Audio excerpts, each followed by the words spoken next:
Why did I fight in Ukraine and why am I wanted by the Russian Federation?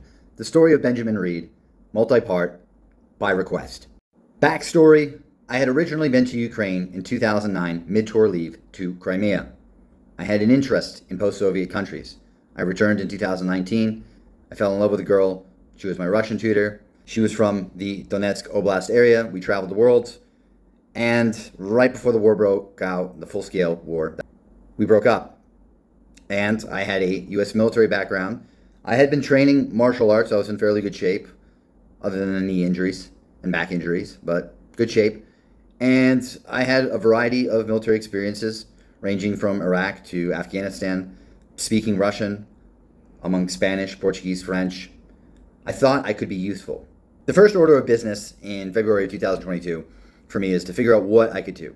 Around March 2022, I went to the border of Moldova, handed out supplies, makeshift tourniquets, things for refugees, wet wipes, weapon lubricant, and I got it sent off on a bus towards Mariupol. And then I thought, I need a bigger organization behind me.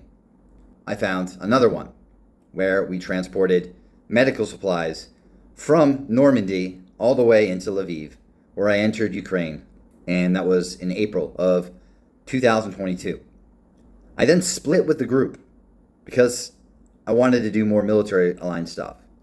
I started training TDF and with some NGO called Operation Kavel, and I met guys in Azov and all sorts of units, and I was just training them basic stuff like CLS, TCCC, and I found out that there was a lot of normal people going to the front, and I wanted to be more useful. I went to a recruiting seminar with the Special Purpose Battalion, which later then became 2nd Battalion. Decided that was not a good choice, and then I went to the Norman Brigade, in which I was introduced by a guy waiting in the lobby of a hotel who said he had contacts to a guy named Herolf, and we started talking on Signal, and that was the beginning stages for me to move out towards the front in May of 2022 with the Norman Brigade.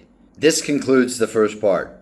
The second part will go on about what happened in the Norman Brigade. What was it like? How was it to just join a unit where there were no contracts, you weren't getting paid, and it was totally volunteered? We'll talk about that in part 2.